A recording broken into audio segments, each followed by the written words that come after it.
La ley de la memoria democrática de Aragón, que va más allá de la ley de la memoria histórica, entendemos que es una ley sectaria que habla solo de una parte de la historia, que intenta reescribir la historia e intenta decir quiénes sean los buenos y quiénes sean los malos, ¿no? Me han dicho que no os pregunte mucho por lo que os habéis encontrado. Bueno, nos hemos encontrado, es que lo que nos hemos encontrado era un desierto. Ya sabes que la despoblación, por ejemplo, no existía un área que se ocupara de ese tema.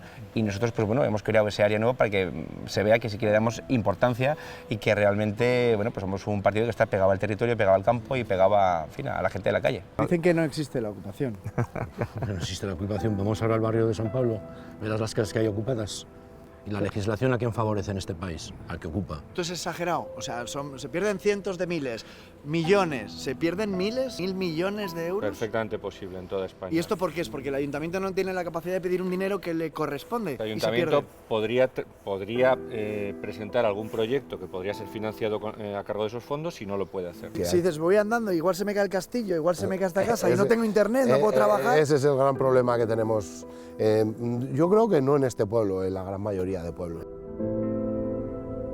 El profesor Tamames dijo una cosa muy importante en el Congreso, cuando la moción de censura, y dijo, no se puede hacer historia desde el boletín oficial del Estado. La historia está para aprender de los errores y para estudiarla y que sean los historiadores los que tengan la palabra, ¿no? Con esta crispación política, que es la que ha traído la ley de la memoria histórica, podemos llegar a cosas muy feas.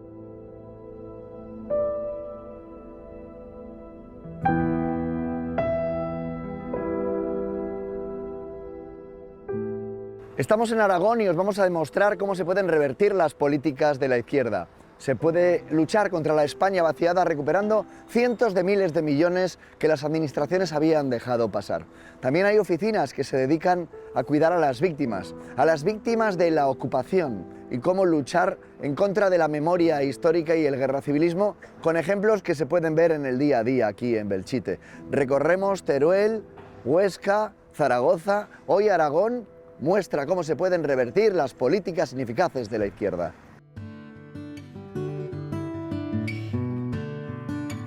¿Tú has estado 4 años aquí en el ayuntamiento? Aquí empecé yo mi vida política, eso es. Además creo que no sé si hay pleno porque están puestas las luces, pero aquí empecé yo como concejal en el 2019, único concejal, yo solo contra 7 partidos. Tú eres el facha, ¿no? Yo era el facha, estábamos en la oposición, yo, Podemos, el PSOE, Izquierda Unida, Chunta y gobernaba el PP y Ciudadanos. Me han dicho que no os pregunte mucho por lo que os habéis encontrado. Bueno, nos hemos encontrado, es que lo que nos hemos encontrado era un desierto.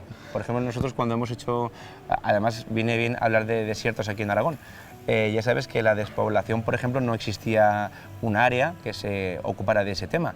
Y nosotros, pues bueno, hemos creado ese área nueva para que se vea que sí que le damos importancia y que realmente, bueno, pues somos un partido que está pegado al territorio, pegado al campo y pegado en fin, a la gente de la calle. Es muy complicado, los factores son muy complejos, son factores sociológicos, económicos, y realmente una intervención integral, que es lo que sería necesario, nunca se ha realizado. Entonces estamos intentando planificar de forma integral.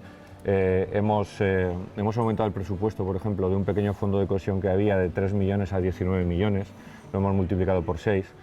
Queremos desarrollar... Porque esto para la izquierda no existía, o sea, no existía. El pueblo le da igual. Bueno, de hecho, el señor Lambán llegó a decir en el debate que tuvo de candidatos, o sea, que tuvimos todos de candidatos, cuando le dijeron, oiga, pero usted reconoce que hay un problema de despoblación en Aragón, decía él, no lo hay.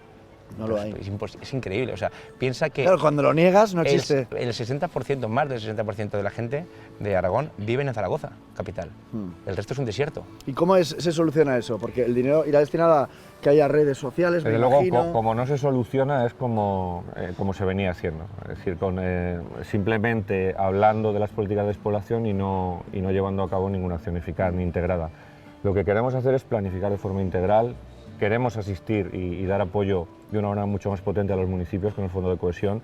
Queremos desarrollar una ley integral que permita adoptar medidas adecuadas de coordinación contra la despoblación. Queremos volver a aparecer en la Unión Europea, porque una de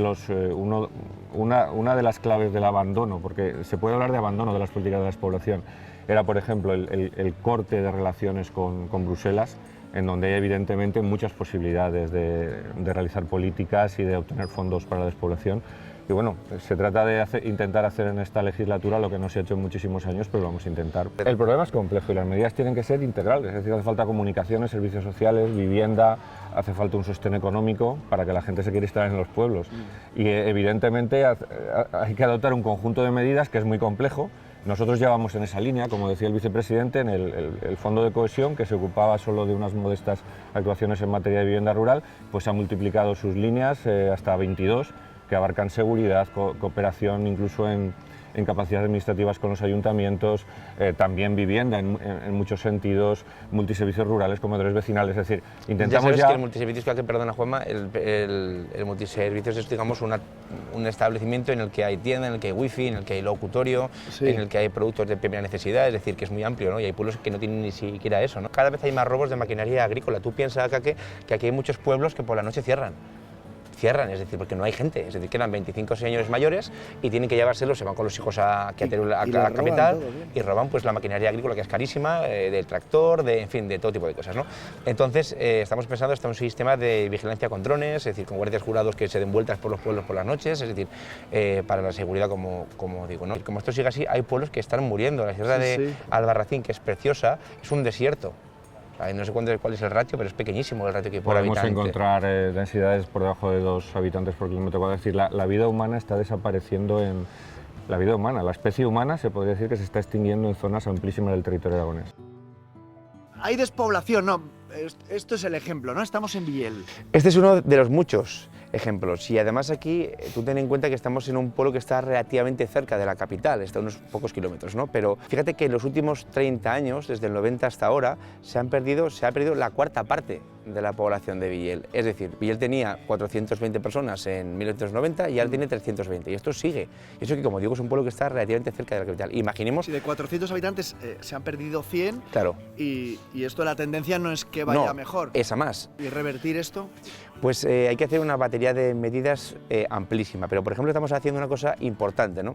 Que es el tema de las ayudas, y el director general creo que podrá explicarlo muchísimo mejor, ayudas para que se tramiten fondos europeos, para que se puedan captar fondos, porque aquí realmente pues hay un secretario, bueno, una secretaria en este caso, que lo hace divinamente, pero que claro, están desbordados de trabajo. Se pierden miles de millones. Los ayuntamientos pierden miles de millones de euros de las ayudas que vienen de la Unión Europea por falta de capacidad. Pero esto es exagerado, o sea, se pierden cientos de miles, millones, ¿se pierden miles? Miles y miles, decenas de miles de millones, sin la menor duda. O sea, estamos hablando de 40, 50 mil millones de euros. Perfectamente posible en toda España. ¿Y esto por qué es? Porque el ayuntamiento no tiene la capacidad de pedir un dinero que le corresponde. O sea, vamos a llegar a final de 2023 y a este ayuntamiento le corresponderían X millones de euros. Este ayuntamiento podría presentar algún proyecto que podría ser financiado a cargo de esos fondos y no lo puede hacer. No lo puede hacer porque la complejidad de la solicitud, de la tramitación, de la justificación del fondo, pues podría paralizar al ayuntamiento o incluso tener consecuencias muy negativas al final para el ayuntamiento. Esto es lo que habéis metido mano vosotros, es decir, vamos a ayudarte. Dentro de este fondo de cohesión del que habló el vicepresidente y que os presentamos hace un rato, hay una línea específica de ayuda para que estos ayuntamientos puedan tramitar y presentar estos proyectos y justificarlos. Creo que es algo fundamental y es una inversión que puede tener un retorno enorme en el territorio. Es una sangría demográfica imparable. Es una sangría que además el interés que tiene, por ejemplo, hace poco también cuando vino Santiago Abascal en campaña, también decía, es que quieren también tirar la presa de los Toranes, que tiene más de 100 años, porque dicen que es que tiene algún impacto medioambiental, una presa que sirve para acumular agua, además ahora que llueve menos, ¿no? Entonces, ¿cómo es posible que encima que la solución, ya que llueve menos, o que estamos en una época en la que llueve menos, la solución es volar una presa que almacena el agua? ¿Y el impacto humano? Porque aquí se habla de impacto verde, de impacto medioambiental, y el impacto humano. Pues es que parece con estas leyes, ya digo, que parece que están redactadas desde el odio al ser humano, algo que no se puede comprender. Parece, como siempre hemos dicho, que tiene más derecho pues un mosquito a un ser humano, ¿no? Entonces parece que el ser humano es un estorbo. Porque aquí hay mucho que rehabilitar, creo, ¿no? Sí. Pues tenemos el tema de la vivienda, la rehabilitación de viviendas para fomentar aquí pues la natalidad en el pueblo, algún proyecto de industria, en fin, necesitamos cositas desde los gobiernos que nos ayuden. Y para revertir esto... A ver, para revertir esto lo que nos hace falta es más fondos, o bien del gobierno central, sí, o bien ahora en este caso europeos, y sobre todo también de la comunidad autónoma. A ver, para revertir todo el tema de la población, lo que nos hace falta es gente, ¿vale? Para atraer a gente. Claro, porque la gente habla mucho No, desde Europa o desde el Pacto Verde, ¿no? Pero aquí, vosotros, ¿qué hace falta? El problema es que Europa no sabe estos problemas. O sea, Europa tiene que venir aquí a ver los problemas, ¿vale? Entonces, para revertir aquí, para atraer a la gente, hay que darles incentivos. Pues lo que tienes que hacer es ayudar a la gente a reformar casas para que puedan vivir, no para que puedan veranear, sino para que puedan vivir aquí, ¿vale? Y a las empresas lo mismo, incentiva fiscalmente a las empresas para que puedan venir a los pueblos. ¿Y cómo veis eso de que haya miles de millones de euros que se pierdan? Porque, oye, que yo entiendo que el papeleo es complicado, pero habrá que invertir dinero en que vuelva aquí, porque estamos hablando de miles de millones. Miles y miles de millones, pero es que el problema es la burocracia. O sea, hay mucha burocracia. Si el problema son los trámites y los procedimientos, y desde las estructuras de la política se pone gente dedicada a solucionar los problemas, solo queda que llegue el dinero. Exactamente. Eso mismo. Y podríamos aplicarlo Eso perfectamente. mismo. Con la Agenda 2030 Hemos topado. hemos topado. No estamos ni muy lejos ni muy cerca de Teruel, pero vamos, atractivos, lo que tú dices. Claro, pero sí que si hay. dices, voy andando, igual se me cae el castillo, igual se me cae esta casa, y no tengo internet, no puedo trabajar. Ese es el gran problema que tenemos. Yo creo que no en este pueblo, en la gran mayoría de pueblos. Claro. Se tocan muchos temas de escaparate, pero es verdad que nos afecta la inseguridad. Totalmente, Nos claro. afecta la ocupación.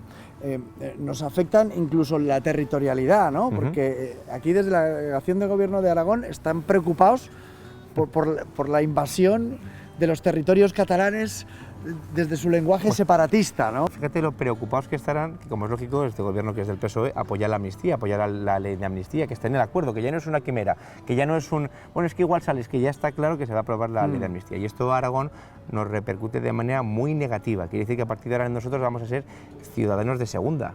Es decir, fíjate, el presupuesto para un año del gobierno de Aragón... Todo el que no sea catalán es un español de segunda, ¿no? Efectivamente. Entonces, en los 8.500 millones que tenemos más o menos de presupuesto del gobierno de Aragón, bueno, ellos con las rodalías, con las cercanías que les van a dar, que son 6.000 millones más la quita de deuda, son 21.000 millones con los 15.000 de lo de la quita. Es 3 veces el presupuesto de Aragón. Aquí podríamos hacer infraestructuras como el corredor cantábrico, infraestructuras como la 25, como la 40, en fin, como la travesía central del Pirineo, tantas y tantas cosas que se ven boicoteadas siempre por los separatistas catalanes que hacen su chantaje y funciona, como es lógico, al Estado central.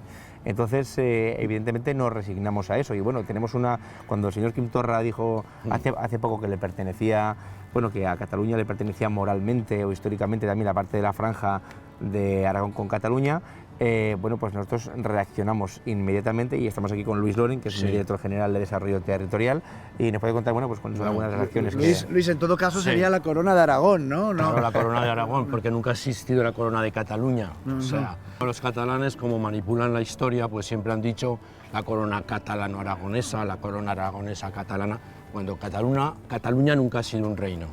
Y entonces, volviendo al tema de la franja, el señor Quim Torra hizo unas manifestaciones en su blog o en su Twitter, no sé exactamente, diciendo que la frontera de Aragón y Cataluña tenía que delimitarse por el río Cinca. El río Cinca, esto conllevaría que la comarca entera de la Ribagorza, la comarca del Bajo Cinca y la comarca de la Litera pertenecerían a Cataluña. Si la provincia de Huesca tiene 15.000 kilómetros cuadrados, estos territorios que se quieren apoderar, que se quieren adueñar los catalanes, suponen 3.700. O sea, la cuarta parte de la provincia de Huesca se la quieren apropiar. El nacionalismo, como siempre, expansionándose y vamos, pero desde luego desde Aragón no lo vamos a permitir. Es más, Aragón va a ser un muro de contención al expansionismo catalán. Con Cataluña hay muchísimas divergencias, ¿no? Pero digo de territorio, pero es que son de unos 50 hectáreas cada una, o sea, de casi de 100 campos de fútbol. Donde gobierna la izquierda, al final el buenismo, el derecho a la vivienda, pero ¿y el que paga la propiedad? ¿Y los que pagamos impuestos? Claro, y entonces por eso hemos creado 3 oficinas en el gobierno de Aragón, que van a estar en las 3 capitales de provincia, bueno, en las 3 provincias, que va a ser la oficina, digamos, de víctimas de la ocupación, para que puedan llamar, la oficina de asistencia y protección a la tercera edad, porque también hay ancianos que sufren malos tratos de sus cuidadores, de sus hijos, de sus nietos, de quien sea, y otra tercera oficina también. Es decir, que vamos a crear esta última tercera oficina de menores víctimas de violencia, porque si eres niña tienes un trato especial, pero si eres niño no tienes ningún trato especial y también hay que proteger a los niños. Entonces, digamos, se crean estas 3 oficinas que yo creo que van a redundar en beneficio de todos los aragoneses, ¿no? Porque Pero dicen que no existe la ocupación. No existe la ocupación. Vamos ahora al barrio de San Pablo, verás las casas que hay ocupadas. ¿Y la legislación a quién favorece en este país? Al que ocupa. ¿Al propietario algún derecho? No los puedes echar con la legislación actual.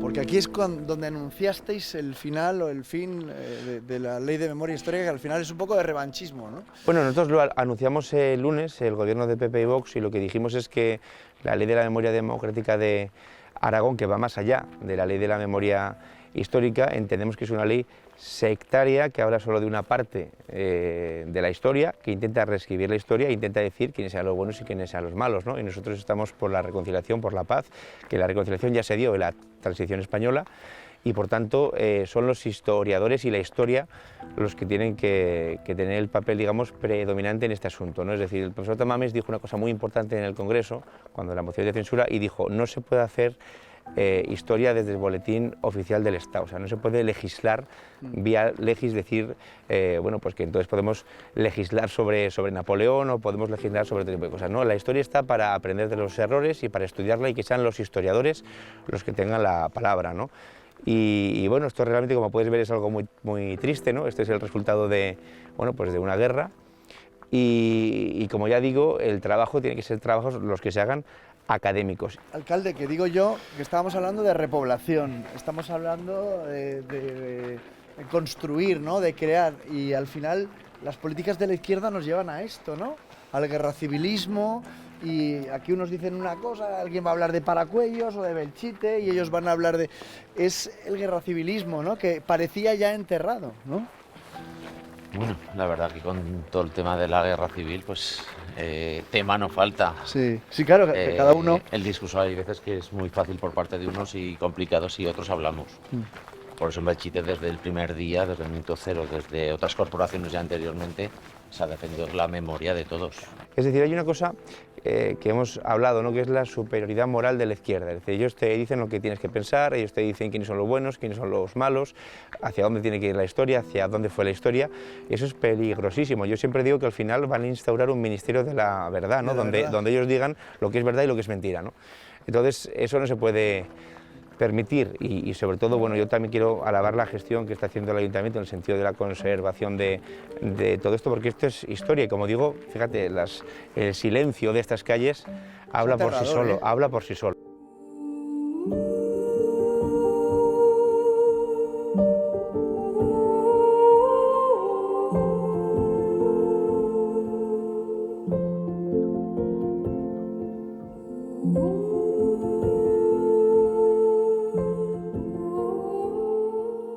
Que cuando uno está aquí puede sentir el peso de lo que pasó en estas calles y yo creo, creo que es una cosa a conservar para que no se repita nunca, ¿no? Y aprender, ¿no? Porque todos tenemos parientes, ¿no? Y todos tenemos abuelos y cada uno de un bando y uno fue general y el otro, ¿no? Santiago Abascal en un discurso tenía que ser un sitio de ejemplo de lo que no tiene que volver a ocurrir. Teníamos que aprender de los errores, ir de la mano para que, bueno, utilizarlo como un sitio de memoria, que yo pienso que es el ideal para eso. En los años 80, 90 la reconciliación ya estaba hecha, la concordia ya estaba hecha. De hecho, cuando Zapatero empieza con la ley de la memoria histórica, yo llego a mi casa, yo estaba entonces en la ESO sí, estaba en la ESO bachiller, por ahí, ¿no? Llego a casa y le empiezo a contar a mi abuelo, pues hoy se han pegado dos porque dice que uno era falangista, el otro que era republicano, el otro que era del Frente Popular, el otro que era de la CNT, y dice, pero ¿de qué estáis hablando? Ahí se ve cómo se han vuelto a reabrir heridas de una manera política y partidista. O sea, decir, mi abuelo decía, ¿pero qué estás hablando ahora de estas cosas? O sea, está bien que se hable, yo escribo libros de historia, que se hable desde la historia. No, y además desde aquí, pero no va a hacer política. Para aprender, ¿no? Aprender que no nos lleva a nada bueno, el guerracivilismo donde nos lleva, ¿no? Está comentando Alejandro, nuestros abuelos subieron pasar página. Claro. Porque muchas veces en Belchite pasó, o sea, el vecino de al lado o su padre es el que se había llevado a algún familiar tuyo, Sí. tanto de un bando como de otro. Aquí, después de la guerra, aún se quedó a vivir gente, pero luego poco a poco se fueron todos yendo hacia el pueblo nuevo, que está ahí al lado, que está pegado, que es por el que habéis entrado, es el pueblo nuevo. Entonces, bueno, pues ahí dice lo del pueblo viejo de Belchite, ya no te rondan zagales, o sea, esto para los que no son de Aragón, pero vamos, o sea, ya no vienen chavales, ya no viene gente joven, ya no se oirán las jotas que cantaban nuestros padres. Natalio Vaquero.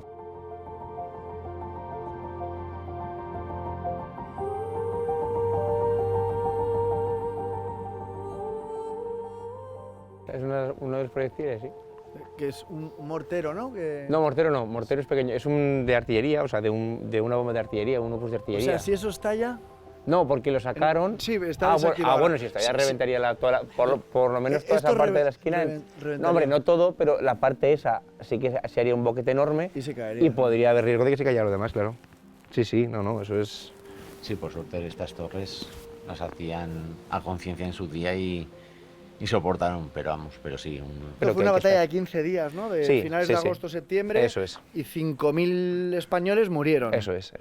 Además una batalla durísima, casa por casa, con bayonetas. A mí me han contado propios combatientes que estuvieron aquí, que llegaba un momento que entrabas a una habitación y no sabías si el que estaba dentro era republicano o era nacional. Recuerdo el testimonio de un capitán que contó, pues bueno, como su amigo con el que había estado lo encontró colgado en uno de sus balcones echando sangre porque le acababan de pegar un tiro. Es decir, son cosas muy tristes, pero al final la gente joven tiene que darse cuenta de que con esta crispación política, que es la que ha traído la ley de la memoria histórica, podemos llegar a cosas muy feas.